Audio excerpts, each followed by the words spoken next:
Time for outlaw mud shit. And one thing WWE has been really doing a lot lately is endorsing and just putting it out there that they love the outlaw mud shit. So much so that they got now a WWE ID system, if you haven't heard of it. So I want to show you some of the fucking jobbers that they signed for this podunk evolved. This is basically, it's ROH Jr. So first we got Cartwheel Jack Summit, 5'3", 120 pounds, scouted from GCW, so you know it's a quality talent. And like his gimmick, he does cartwheels. That's all he does. He just does cartwheels. Like, honestly, this is an AEW talent. This is the kind of goofy schmuck you'd see in AEW in a fucking dark match. Like, why even waste you have access to, like, actual collegiate athletes. Why are you wasting your time with these schmucks? Why? Because they love wrestling. Well, not only that, but he competed on Dynamite once. So there you go. they love the wrestling. That's why. So they're gonna be willing to take shitty pay and shitty creative, and they're just gonna sit there and they're gonna be happy to be there. I think it's you completely missed what I just said. He was on Dynamite, so that right there. Really? Yeah. No, okay. he was on Dynamite. That's why he signed him. He's like, okay, well, he's from AEW. I'll take him. And then they even signed this guy, Sam Holloway, scouted from IWC. Go figure. He looks like a big star. Yeah, he's gonna really get over. He looks like a fat truck driver that had a lobotomy. Like, why is this a top star? This is not a star. I have not seen a star yet that they brought in. Oh, but they got Shawn Legacy, who has a 450 splash, and he was scouted from Pro Wrestling Revolution. And he's got an awesome Johnny Gargano jacket and a Marcel Barthel haircut, and he smiles like a queen. How's that not a star? Like this guy's got to be like pushing 40. Look at him. He's got crow's feet like The Rock. What is going on here? Right. Like, what are you wasting time and money? You've got a pipeline to the fucking college. Oh my gosh. You've got Tiffany Stratton from there. You got Braun Breaker from there. You don't need to be raiding the indies. Let these indie schmucks be on the indies. Let them get over there. Oh, but they got this awesome talent, Marcus Mathers, another guy with a 450 splash. I love it how all these indie guys, it's usually 450 splash, shooting star press, tornado DDT, top rope Hurricane Rana. They all had the same fucking creative wrestler moveset. Anyways, this fucking jobber jackass who has Japanese symbols in his name, because I take it he had like one tour of Japan a couple years ago, says, "One step closer to my dreams becoming a reality. It's time to show the world." So in other words, when you see 450 splash as his finisher, that tells you everything you need to know about him. That he's got no personality, no character, no charisma. All he does is flips and kicks in the ring. Like that's all there is to this guy. From just seeing that, I don't need to know anything else. I already know all I need to know about this guy. Looks like a regular. He's gonna be a boring fuck. If you're gonna do anything with him, make him a shitty Marshall Mathers impersonator. At least with that, it's a gimmick. He can come out doing shitty freestyles. The crowd can make fun of him, and then he can get his ass kicked in like squash matches. It's right there. Yeah, and he gets beat up by the real Eminem at WrestleMania. You can't do shit with that. His character, damn it.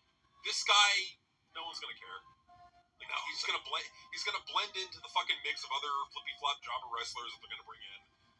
This is what Triple H does. Like, because they're passionate about wrestling, you can underpay them, you can treat them like shit, and they'll suck it all up and ask for seconds and thirds. Because this is their dream coming true. So for this Marcus Mathers guy and everyone else that we've seen so far, they can go fuck themselves for all I care. None of them are going to be stars. None of them are going to get over. And you can thank Triple H for bringing, like, they don't deserve to be in WWE. This is the problem. This is the thing that we're talking about with the roster. A lot of these people don't, like Bronson Reed, does not deserve to be in WWE.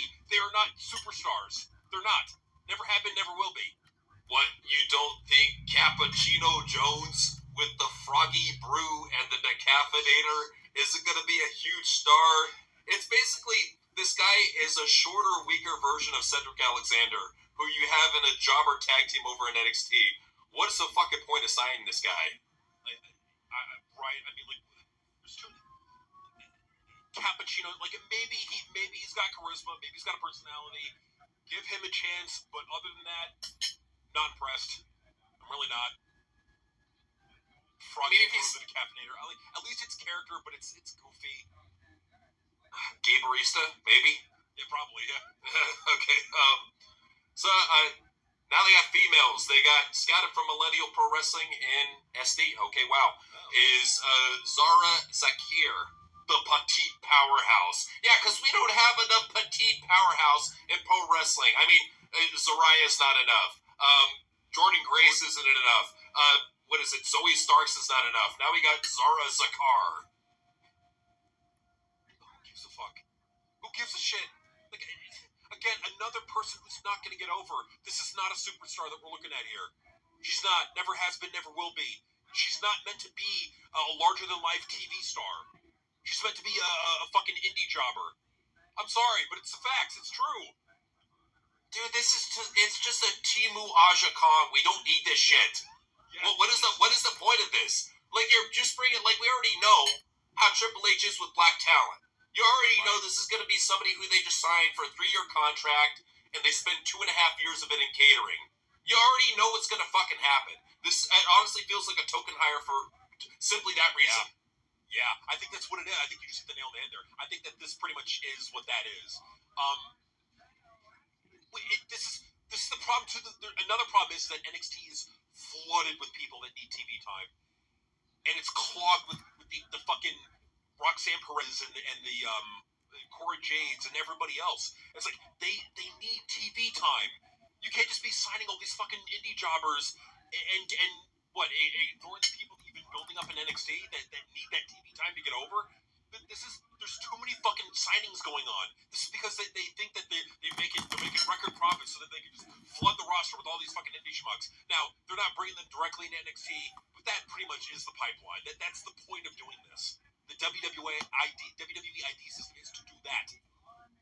Oh yeah, and that's what they're trying to do. Is they're basically saying NIL, fuck you, you don't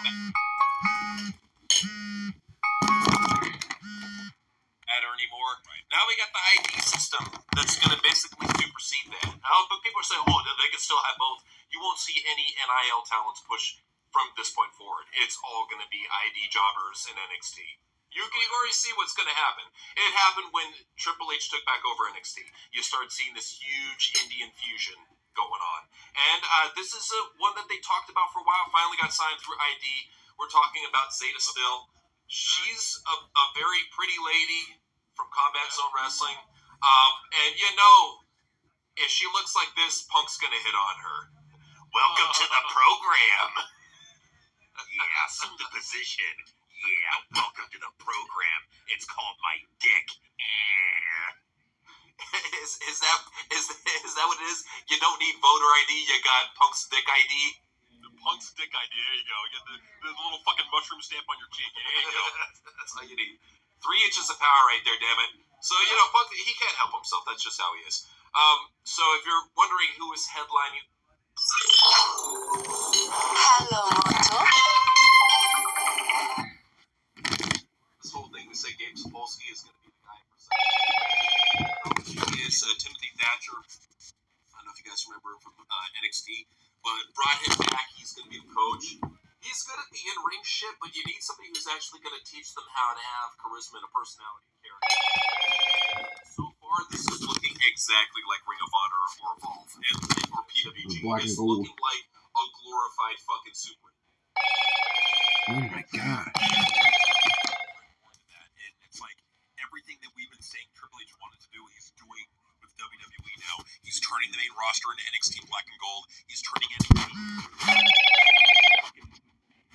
Down syndrome version of what NXT Black and Gold was, mixed in with Ring of Honor. Like, that's what the fuck this is. That's what this is. It's the Zeta Steel chick. Okay, that's a star. That's a TV star. Looks like a TV star. You can put her on TV. A casual fan who hardly knows anything about wrestling could watch her and go, oh, okay, all right, that's a superstar. Everybody else, not a star. Not worth signing. Not worth the money. No, not at all. This is what it is. It's a cheap way of him getting talent that he doesn't have to pay a whole lot. This is what he did in NXT Black and Gold. He was infamous for lowballing the fuck out of indie talents and make them out to be huge superstars. I mean, as long as the internet is liking what he's delivering, that's all that matters in the long run. So, but Outlaw shit, one thing it's famous